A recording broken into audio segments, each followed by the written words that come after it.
Vivi l'arte con nuove emozioni. Umbria, cuore verde d'Italia.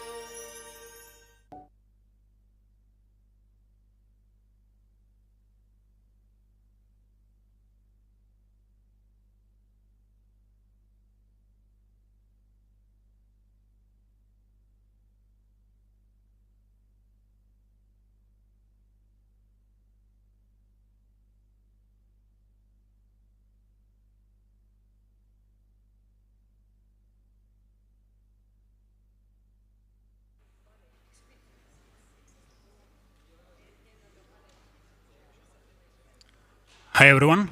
I think we would be ready to start. Yeah. So today we'll be talking about the Kyiv Independent. Kyiv Independent is the media that was born just a few months before Russia's full-scale invasion, but it quickly became one of the loudest voices of Ukraine in the world.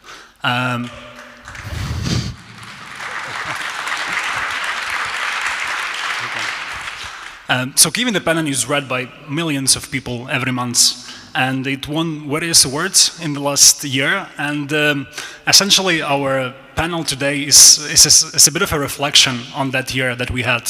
So today we have 6 people from the Kyiv Independent, including myself. So my name is Zakhar Protsiuk. I'm a Chief Operating Officer at the Kyiv Independent and also a co-founder of The Fix. And today we have with us Toma Istomina, Deputy Chief Editor at the Kyiv Independent. Hi, everyone. Anna Moroniuk, Head of Investigations. Daryna Shevchenko, CEO. Olga Rudenko, Chief Editor, and Oleksiy Sorokin, Senior Editor. Since I'm a designated moderator today, I will be kind of wearing 2 hats, as a Kyiv Independent member and also as a moderator, so I'll be asking questions that I might know answer to, but I think it's worth discussing them here. And I will probably start with an easy one. Oleksiy, how was your road from Kyiv? Well, it works. So it was only 29 hours that took us to get here. I have a lot of people asking me that, why don't you take a plane and travel to Rome now? Well, that's something that we can't do it right now, and it used to take us 3 hours. Now, because of what's happening, it puts like a whole strain on people who need to speak about Ukraine to the world, but they can't get there, and it takes tons of time, which is really, really stressful. Daryna, can you tell us how is it working and running a media organization in Kyiv? Well, a lot of people ask me if we can run normal operations, but I wouldn't quite use the word normal for that. But we can run the operation in Kyiv, and we are doing it in Kyiv. I mean, being the Kyiv Independent, we kind of have to stick to it. So, but we, of course, have a lot of challenges that we face every day. One of them, finally, in the past, we lived through a very hard winter, which, we had to go through the blackouts and losing the power and the internet for the journalists is a big challenge. As you can imagine, being offline for a journalist is quite something. So we had to adjust to that and build a sustainable office, and we did that. We had, a lot of missile attacks on Kyiv, and we had to come up with the security sort of algorithm that every team member would need to follow in the case that something happened. But at the same time, I think we adjusted to the new reality. I don't want to call it the new normal because I frankly don't want it to become a normal ever. But we adjusted and we managed to run the operation quite smoothly. Despite, the other challenges, especially the big sort of will to grow quickly amidst the war, and this is something we'll be talking about today as well. How many people do you have in Kyiv right now? Well, we have almost 40 people in total in the company. Some of them work abroad, very few of them relocated and stayed abroad. But we have around 20-something people in Kyiv. Many of them come to the office, so we have an office in Kyiv. in a very beautiful location. So if any of you come to visit, please let us know. We'll be happy to show you. But yeah, a lot of people stayed in Kyiv, so the main operation is in Kyiv. The majority of the newsroom is in Kyiv, and the majority of the management team is also in Kyiv. Okay. So our panel today is about Kyiv Independent, so we have this unique chance to kind of dive deep and do a bit of self-indulgence about us. My question would be to Olga Rudenko. So if you have a chance now to define what Kyiv Independent was in a few sentences in November 2021 and what Kyiv Independent is right now, how would you define it? For those of you who don't know, and I think Zakhar mentioned in the beginning, the Kyiv Independent was born not just 3 months before the invasion, but also was born after sort of a little rebellion or revolution that happened in one major Ukrainian news outlet, where the whole team walked out and started the Kyiv Independent. So in November 2021, when we started, we were this super motivated small team of journalists and a couple of media managers. Thank you, Daryna, for stepping in, because we didn't know what we were doing. We had super high motivation to basically to do things right, like to do journalism as we believe in it, according to the values we have, and we had no idea how to survive doing that. We were starting to form a plan, and again, Daryna was super helpful in that, but we had no money. We had a little bit of funding promised to us by some foundations, but it was a startup at the most startup-y sense of the word, with all the drawbacks of that. And if you go to present day, we are, and it's surreal even to think that we've gone so far in such a short time, we are a successful, can we say we're successful? I think so. We're a successful media outlet, growing fast. We have, at the moment, I think, about 10 jobs that we're trying to fill, maybe more than that. And we became we are invited to the biggest media festival in Europe, and you guys all came to hear about our experience, which feels absolutely incredible and unbelievable, and thank you, and humbling, and we just hope that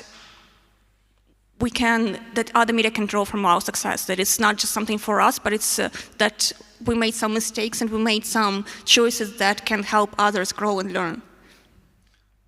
To what extent the war shaped that new definition? Very much, yes. I mean, but at the same time, you can't say that the Kyiv Independent is completely shaped by the war, by the circumstances that we are in, because these 3 months before the full-scale invasion, we worked non-stop. The success came because we did all the homework. And Daryna can talk more about that, about the membership system that we set up, and other things, and how the newsroom was running. That almost all of us were in Kyiv when Kyiv was attacked, and still the news operations didn't stop even for an hour, I think, right? And that was, that became possible because of everything we did before and that we kept doing. So it's a mix of two things. We were not completely shaped by these external circumstances. Do you compare Kyiv Independent in that imaginary scenario when, if the full-scale invasion would not happen, how did you see it in November 2021? Like a year looking forward, like. How did I see it back then? Yeah. Or? Yes. I think my biggest hope was to just preserve the team that we had, and just to be able to sustain it, and to I think my biggest concern was money, honestly, at that point. Daryna, I guess yours as well. Well, actually no. I think I knew that we would get some kickoff funding. I don't think that I saw it as the biggest challenge. What I saw as the biggest challenge is not being dependent on donor support continuously and being able to grow the business operations. Back then, I thought that we would rely heavily on the advertising, and we started building a lot of infrastructure for that. But at the same time, I knew we wanted to go for readers' revenue, for membership support. And we did that as well. So very early on, we built the whole infrastructure for the membership, but also one-time donations. We did that even before we had a website running. So before we launched the website, we said, we're launching the Kyiv Independent. We launched the first newsletter. That was our first ever editorial product. But we also launched the page on Patreon and the page on GoFundMe. And we, reached out to our communities and people, we are doing this. We know that you support independent journalism in Ukraine. We know that Ukraine needs to have its voice in the world heard. And we can't do that. Please support our effort now when it's very early stage. And our readers, our community, responded, and we did that. So before this full-scale invasion, we had up to 1,000 early supporters who donated to support our efforts, and that was a big help, and that was a commitment, and that gave us the understanding that we're doing something that is very much needed. But for me also, there was this, I knew that we would become the voice of Ukraine. I was expecting us to become the voice of Ukraine, but I would think that it would take maybe years, maybe a couple years at least.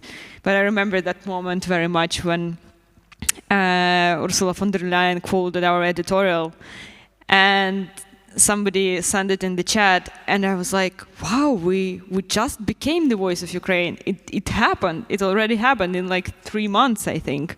And it was a huge moment for me. That's how I realized that nothing will be going as planned.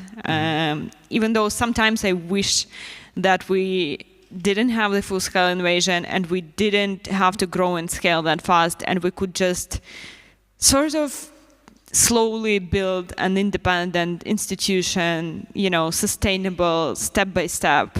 But that didn't happen, and what happened. But that's so speaking of the voices and of Kyiv Independent's voice, my next question would be to Toma. So there's a lot of incredible journalism that is happening right now and covering the war. There are a lot of media, being on the ground. There are a lot of Ukrainian other media that are covering the war. How is Kyiv Independent different? What is that unique selling point that differentiates Kyiv Independent from other media?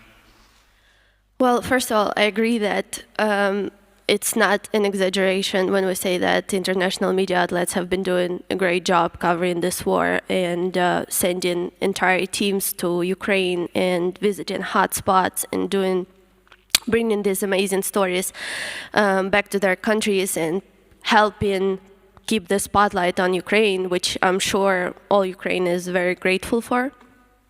But at the same time, there were some stories where we saw that striking difference where international media outlets lack some context, which is so obvious to us because unlike some journalists from abroad, our journalists have been covering Ukraine extensively their entire careers almost. And when we see a story about a politician who is now doing some volunteer work and helping the Ukrainian army, we, unlike some international journalists, sometimes know very well that also this politician had pro-Russian views in the past, and that he is actually part of the reason we are dealing with this war right now, because he was spreading Russian influence inside the country. So we know that it's very important to highlight that, or actually, that if we were doing a story about this guy, it would have had a totally different angle, unlike some other media. Another thing, when we see a story about Crimea and how popular the support for Russia is in Crimea, we also know very well that thousands of Ukrainians who had a pro-Ukrainian position left this Russian-occupied peninsula that was occupied in 2014, that was the beginning of the Russian invasion of Ukraine. And we know that hundreds of thousands of Russians moved to the peninsula since the beginning of that occupation.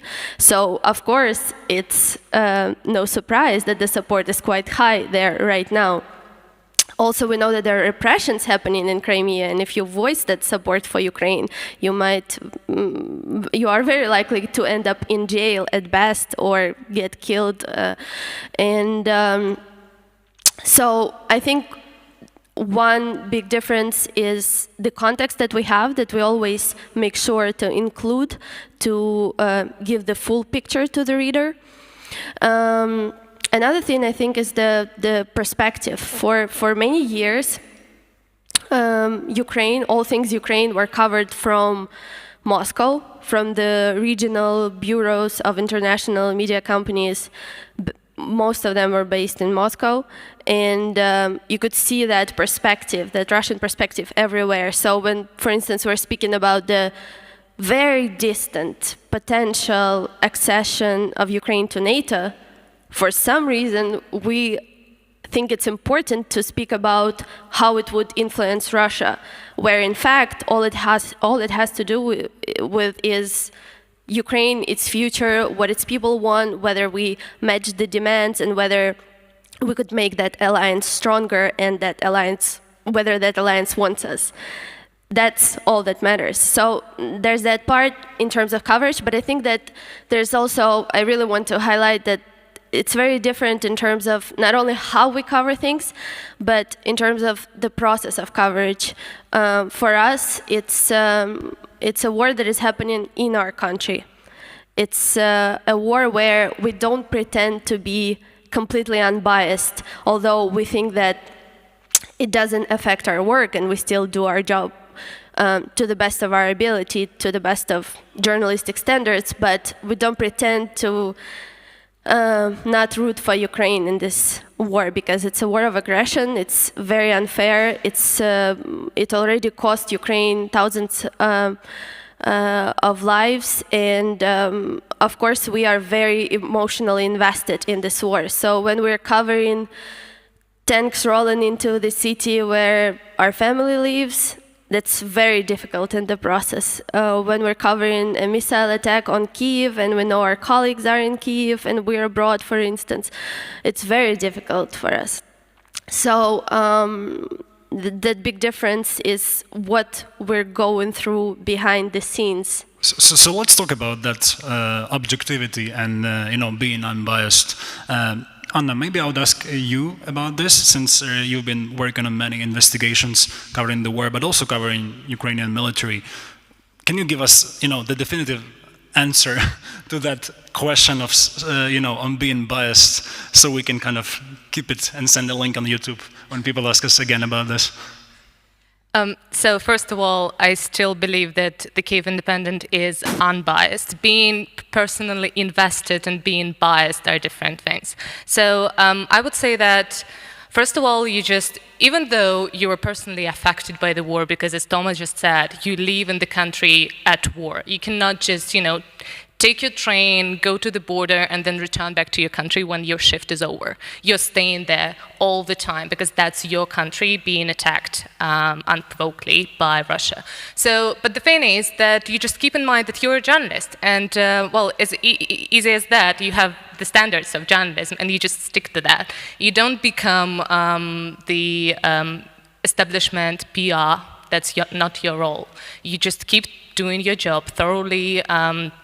And just devote yourself into shedding light on something that is working bad in order to people in power to pay attention and to fix the problem. So I guess it's just that the journalism role at the moment in a country which is at war is even more vital than usual, because right now you have this obligation before public to actually try and watchdog what the political establishment is doing. You have to preserve your watchdog function in order to preserve democracy in this country, and in order to be this person or these people who would be, keeping their eye on what is going on in the government, what is going on in the respective institutions, and in the military itself. So what we did as the Kyiv Independent was something that was very important to me, I guess, because that is something that we did among the first in the country. So the Kyiv Independent broke a story about alleged leadership misconduct in the International Legion of Ukraine, which is a formation within the Ukrainian military which was created in order to gather foreigners who were keen to defend Ukraine.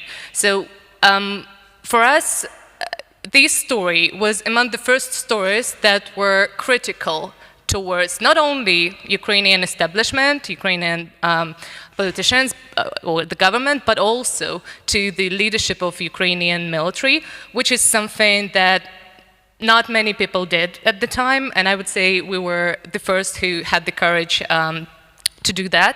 So by telling this story to you, I guess you can tell that we are trying to be unbiased, and if we see that things aren't working the way they are supposed to work, we are doing everything that is in our ability to report on that and expose something that is working in the wrong way. But why we're doing it is also an important thing, because we do that because we keep hearing at times some criticism, as in you shouldn't report on these things at the moment because your country is at war. You're helping a Russian propaganda machine to just you're helping them to spread these narratives. But actually, you know, Russia can turn into propaganda everything. By doing decent journalism, you're not helping Russian propaganda. You are actually doing decent journalism, and I guess that it's also very important to keep doing that.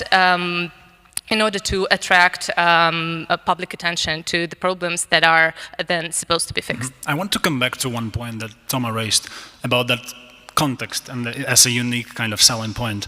So I know that Kyiv Independent is read by many Western journalists that are covering the war, and they are using Kyiv Independent as kind of their source of news.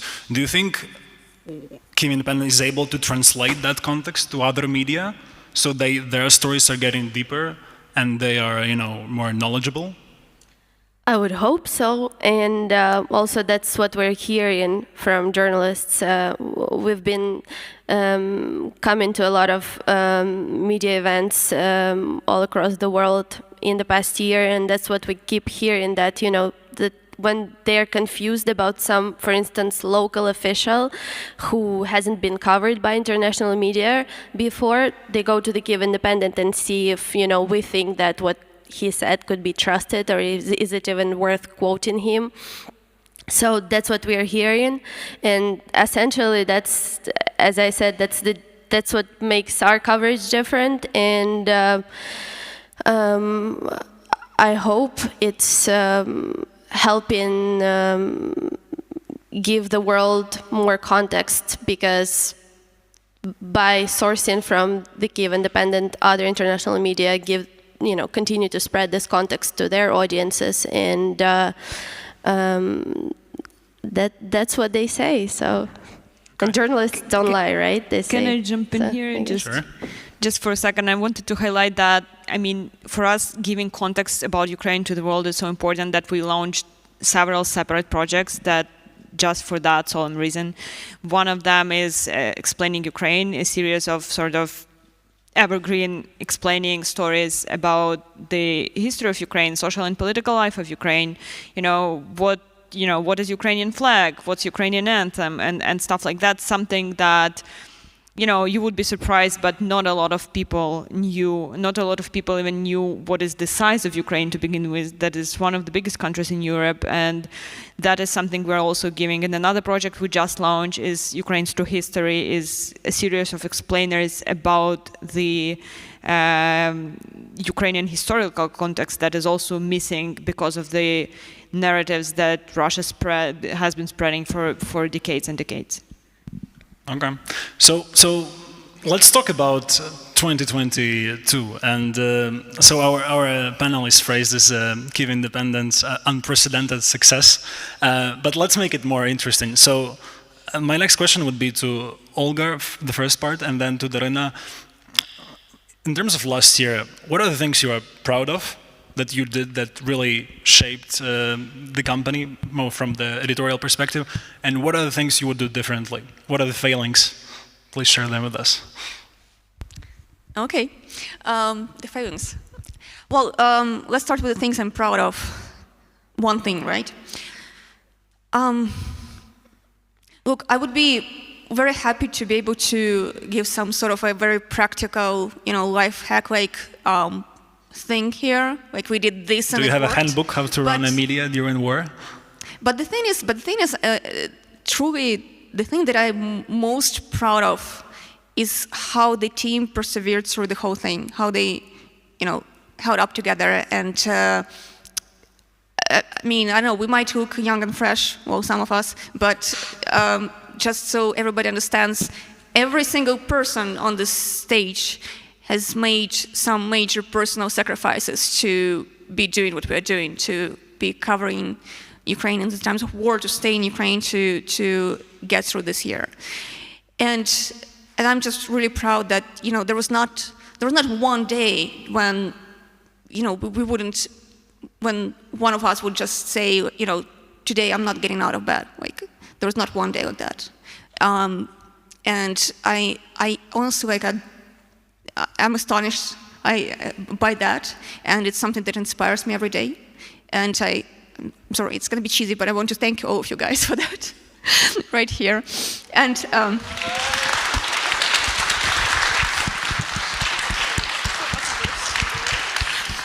and now I'm going to go to things that I think we failed at.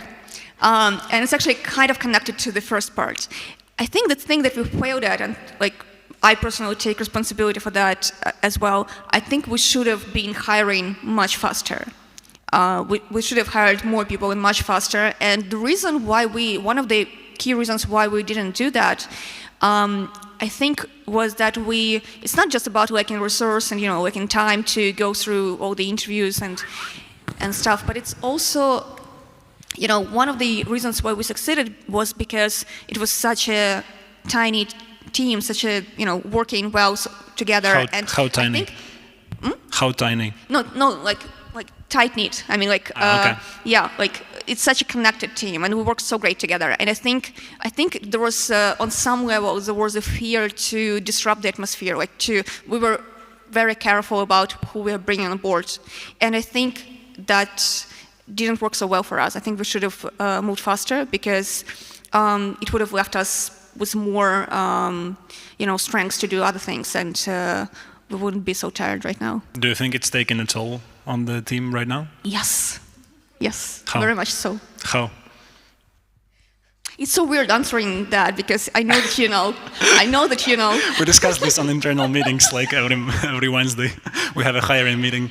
It's taking tremendous toll because people is the biggest bottleneck and the biggest asset of our company, and we would have been able to do even more if we were a little faster and a little,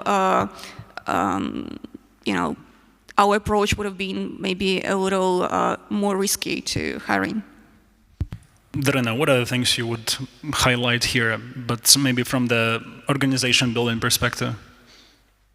I think the one thing probably the two things I'm proud of are from the very beginning. So a lot of things that led us to success when the invasion started was the things that we did before, as Olga said.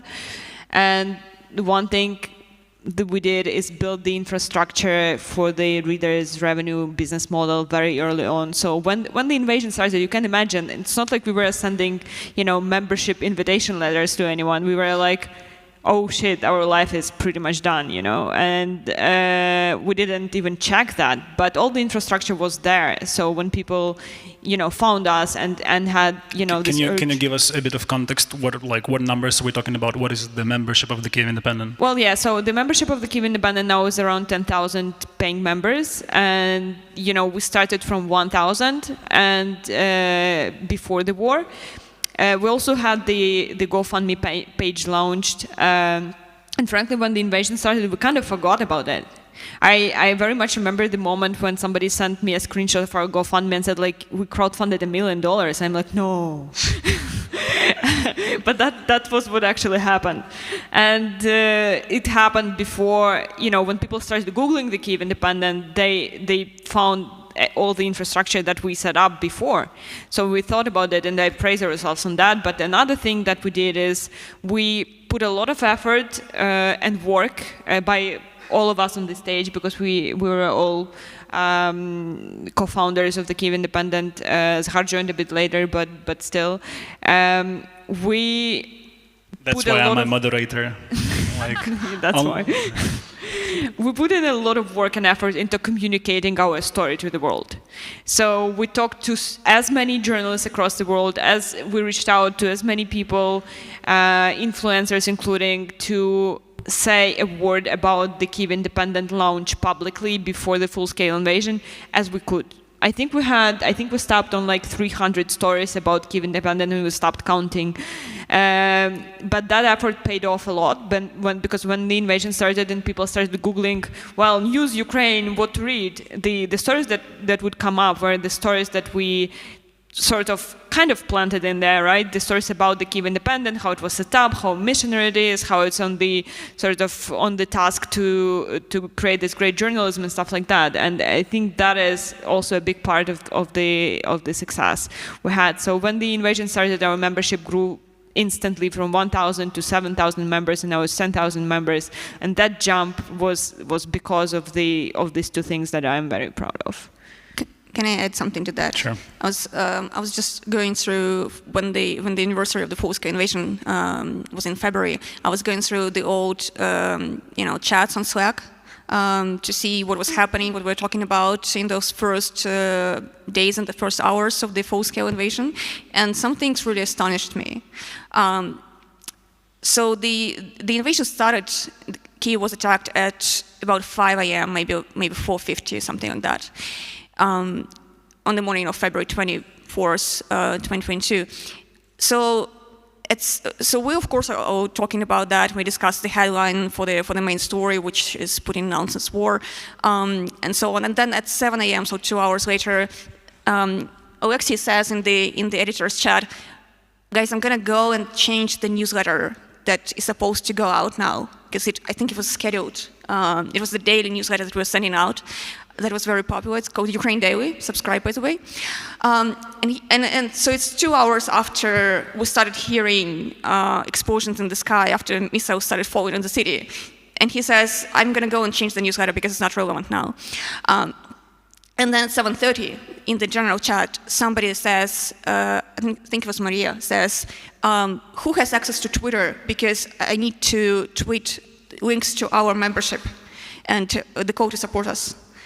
And I was so amazed at how the thinking was working, how fast people were at just switching back to work, switching back to things that matter from this initial shock.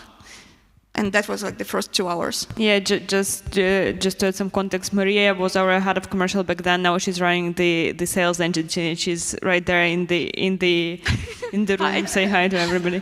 Thank you. And the failure. So yeah, I just wanted to get back to this. I love talking about failures actually, because those are the ones that you learn the most from.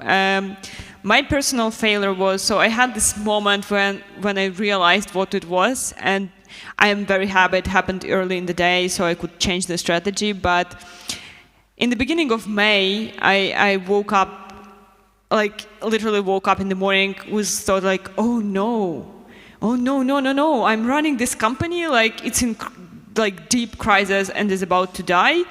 And I actually have to run this company, like it's about to grow really, really fast. And I realized that everything I've been doing wrong. I had to have a very, very different approach. And if you think about it, it is a very different approach. Running a company that is scaling and running a company that is dying and is in deep crisis.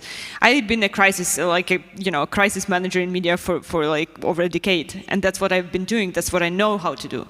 But here is a very different story. I had to give this team a lot more freedom, including financial freedom and making financial decisions and making, allowing everybody to fail and try again. And that's what we are heavily trying to do now. I think we've been successful in that transformation, and I'm happy I realized it early on. But for several months, I think I lost a few opportunities because of the wrong mindset, and that was my personal sort of failure. So now I have this unique opportunity of having other media managers, journalists in the audience. So I want to ask everyone, do you have any lesson, one lesson to share from that year that you think is handy for other people to know from our experience? So Oleksiy, Toma, Anna, do you have something? Sure. I guess I can start. I want to say that the biggest kind of accomplishment that we have is, despite being a pretty successful media outlet, we're still in this startup mindset, and we can evolve and change stuff really quickly. So if we want to, I don't know, test some new newsletter or new product or something like that, we can launch it in a week, right, in several days.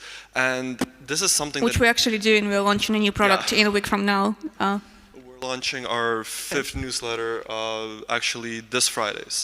And we came up with it a couple of weeks back, and I think that's really important right now is the ability to change quickly, to adapt to anything that can happen. Obviously, on the February 23rd, we didn't think that the next day we will have bombs falling on our heads, and that's something that well-established media outlets need to do right now to better kind of serve the purpose of good journalism. Toma? I would say that the thing I'm most proud of, and also the most important lesson I've learned throughout this time, is do the right thing. I think I always knew it, and I was always trying to do it, but I think it's something that gave Ukraine all this praise across the world, because Ukraine has been doing the right thing, standing up for its land, standing up for its people, no matter the cost, no matter the challenge. I think that's what we've been doing at the Kyiv Independent, doing the right thing, even if it's hard, even if it's even if it takes a lot of effort, and but somehow doing the right thing might be very difficult in the moment, but at the same time it's the easiest thing to do, in a way that deep inside you know that you're doing the right thing and it's giving you that energy. I think that's why even though we're incredibly tired after all this work, I think we still have energy to keep on doing it, because we know that it's the right thing to do. And no matter what it is about covering a human story about human suffering, or it's criticizing the government, but doing the right thing no matter the circumstances. Anna? I don't know whether it's a lesson, but it's something that is something that I want to highlight about this team. I think the Kyiv Independent, for the first time ever, taught me how to really be brave. Because I think I used to be, but now I know. And that is something that I know about this team, because every time somebody goes to the front line, we have incredibly talented reporters who go there every week and report on Russian atrocities, report on the developments, war developments on the ground in the most hot spots of the war. They are doing it because they are brave and courageous. They are doing this because they believe that they are doing the right thing, as Toma just said, and also because they know that the world has to know it, the world has to see it, and they are there to tell these people's stories to the globe. So I guess being brave, and being brave also in your decision making, because, well, writing this story about International Legion, that was a very brave thing to do, and it's actually, these compliments go to Olga, because that was Olga's managerial decision. Either we're doing this story or not, and that was brave, in my opinion. So I guess the Kyiv Independent made many decisions like that throughout this year and a half that were brave, and I guess that is something that really, I don't know, something showing about this team. Yeah, I will use the opportunity and share one lesson from me, since I'm also a part of the Kyiv Independent. So, I mean, I think that the lesson I just recently reflecting on is, you shouldn't stop planning, even if you feel that external circumstances are so big, they kind of push you to the wall, right? It's really hard to do a corporate strategy when your rockets are falling on you, not far from your office, and you lose power every few hours, right? You feel like it doesn't really make sense, right? In a few weeks, everything could change. Everything can change. You really don't know how much the external changes us, right? And you feel like sometimes it's completely shaping us, and we are not able to push back. But I think we did manage to push back. We did manage to change many trends. So, to one example, our membership was growing, and then it started falling in April, May, and June, right? Despite a lot of traffic on the website, a lot of readership, and it felt like that's it.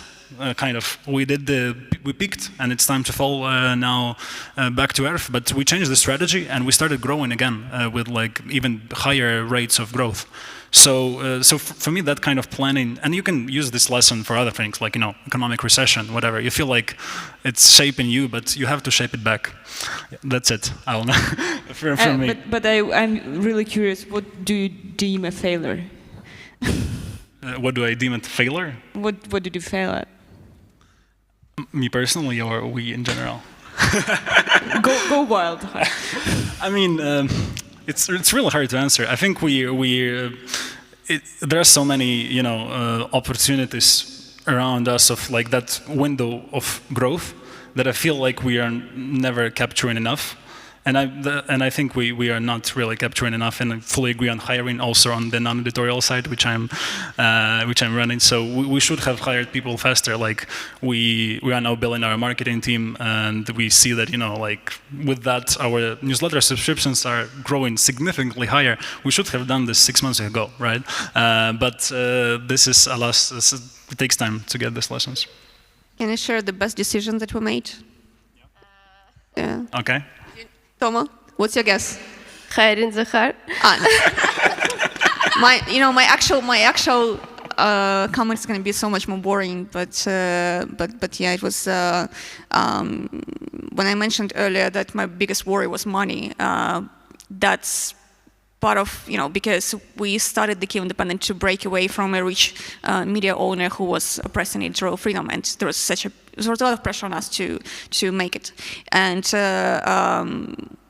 right when we were starting, an offer came from one of the richest people in the country to take us on board and to fund the whole thing.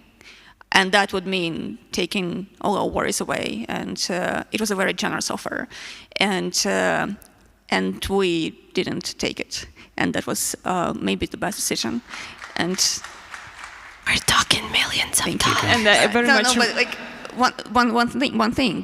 I'm not going to say the exact number that he offered, but I'm going to say that what we raised in donations, in membership, is more than that. We don't have a lot of time, other so business activities as well. We're not just doing donations and membership. We're doing also. We're trying to diversify a lot. Maybe that's something that's also a lesson learned, by the way. Not putting all the eggs in one basket. So we syndicate the content. We do advertising. We are trying to diversify even further this year, but we'll talk about that later. Okay. So we don't have a lot of time. So we'll have just one question about the future, and then we will go to Q&A. Oleksiy, so there is a lot of war fatigue, right? It's really hard to keep that level of attention. And we acknowledge that Kyiv Independent was heavily impacted by war in terms of how we run as a company. What's next? How do we adapt to that war fatigue? How Kyiv Independent will look like when the war ends? Well, yes, unfortunately, we see a really... Can you microphone? Okay, so there's actually a really big war fatigue. We see it, unfortunately, on stories that we think personally matter. For example, human stories, right? We write a lot about people suffering in the occupied zones, human suffering in the areas shelled daily, right? But every month we see that those stories are read less. And for me personally, I don't want to see us being concentrated on one specific topic, because the war will end. One way or another, it will end this year, maybe next year, but it will end. And for me, it's important for our organization to have the basis to cover not only what's happening right now in Ukraine, but in the region, and topics that maybe right now we don't have the capacity to cover. For example, the business coverage, the cultural coverage. But we have to build a foundation now so that when the war ends and other topics are more interesting for the readership, we have them covered. Right now, for example, we have almost for a year now, we have the Belarus Weekly newsletter, because when we checked, for example, the English language coverage of Belarus, it almost doesn't exist. A lot of people thought that, well, there's one dictator, he's pressuring his people and nothing is happening. But actually, every week we have tens of news from Belarus, and we're actually one of the few organizations that cover this country. We have more news about Russia now. We have 4 newsletters on different topics. And I think the most important right now for us is to diversify. We ask our readers, our patrons on Patreon, what they want to read about. We have stories about European politics. We have interviews with top European politicians who actually want to give interviews to a Ukrainian media now. And I think, as you mentioned, with the failures, is that we don't have enough people right now. We're hiring, we're actively hiring. We need to do it more so that when the war ends, we're all set to cover a broad variety of topics. And for that, I think that's one of my personal goals, because I look for people who can write about Belarus, about Russia, and I think that this year is going to be the most important year in this sense. Yeah. So a message to the audience: there is this "Join the Team" button on the website. You can apply. There are lots of positions open, so please discover this. Let's open the Q&A block. We have, I think, 5 minutes. Yeah, lady in the first row. Yeah. Wait, there's a microphone for you. Thank you. Well, to follow up on your question, and hint, I'm based in Ukraine for the last year. What are you looking in a person you're hiring? Well, it depends on the position. We are looking for media managers. We are looking for head of product. We are looking for head of membership. We are more than that, we're looking for editors. Yes. We are very much looking for editors, and it does have to be a very specific set of skills. So we're looking for a professional editor or journalist who can become an editor. We're looking for someone who is a fluent English speaker or a native, and someone who knows Ukraine and the context of the region as well. So that's the main things. And a quick comment is that what we have is Ukrainians writing about Ukraine with the knowledge and context, and that's why we require people to have experience in the field. I'll just add, not only Ukrainians, so we have other members in the team that are not Ukrainians. I consider them Ukrainians as well. Like, if a guy from France lived here for 2 years or 5 years and covered the war, he's an honorary Ukrainian. Okay. It's important for the person to have the proper skill set and the knowledge of the subject, because unfortunately, sometimes with Western media, we see that they don't really do a good job in the fact-checking or the back info about a certain, for example, Ukrainian politician. Is he sketchy? Is he okay? What's his background? So for that, I want people to have the knowledge of the subject they're applying. Yeah. Let's have some other questions coming in. Yes, please. Thank you. My name is Jen. I'm a freelance and I often work in Ukraine as well, so I'm really interested in how you manage your relationship, or how the relationship has changed with the Ukrainian armed forces in terms of access to the front line, accreditation. If you're writing things that might be critical of them, does that affect the relationship? It's a big question for all journalists doing this, so I'm interested in how you guys experience it. Olga, will you take it? Well, it's a bumpy road, to say the least. As you well know, it's very chaotic. The way it is organized, access to the front line, I mean, is very chaotic, very messy. There is a lot of conversations now about how it's unfair to some media. There was a period when and to some extent there still is, when it was much, much, much easier for any foreign media to get any sort of access than any local media. And unfortunately, the government and everyone else considers us in that regard. They put us in the cohort with the Ukrainian media, even though we're talking to the audience that is global. They are, they would much rather give interviews and access to the front line to foreign media than to us, and that's something we're dealing with, along with all other Ukrainian journalists. And as you well know, the Ukrainian military is now also in the process of changing how access is granted to the frontline areas. And this whole process, okay, I have to be, okay. No, I was stopping myself from not swearing, but okay, not because of the time. Yeah, it's completely, it's chaotic. We're waiting to see what comes out of it. We have faced some issues with accreditation, I'll say that. We have faced some backlash about the stories about the military. Basically, if you say that, if you report that soldiers are complaining at the front line about not having enough supplies, something like that, we can very easily get in trouble. And we are walking a very thin line there. But it's something that can easily become a crisis. Can we take one more question? No? Okay, then I have like one final question to Daryna about how can people support Kyiv Independent? Well, that's the one we're getting a lot. So first of all, you can become our members. I know you as journalists can't support, subscribe to every publication that you hear from at the festival, but for us it's extremely important to grow in scale right now. Second of all, as a fellow journalist and colleague, you can help us. We are trying to set up a campaign where other colleagues from across the world will help us endorse our membership, and that's something we're looking for. If you can do that for us, if you can help us that way, please reach out to me. And the other thing is that we're always looking for expertise. So if you want to help us, if you have ideas for how we can grow or formats we can use or anything you are good at, please share it. We'll be happy to help, but happy to get your help. And the last thing, I think it's very important as the war fatigue is settling in, and I know that your audiences are getting tired of Ukraine and getting tired of these torn limbs and legs and dead children pictures that are coming from Ukraine.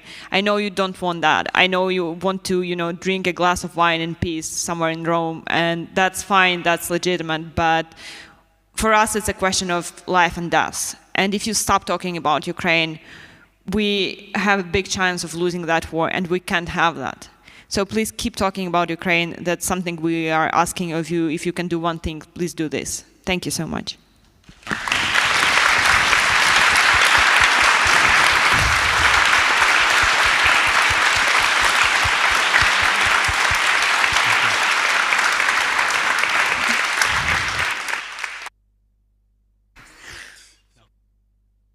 So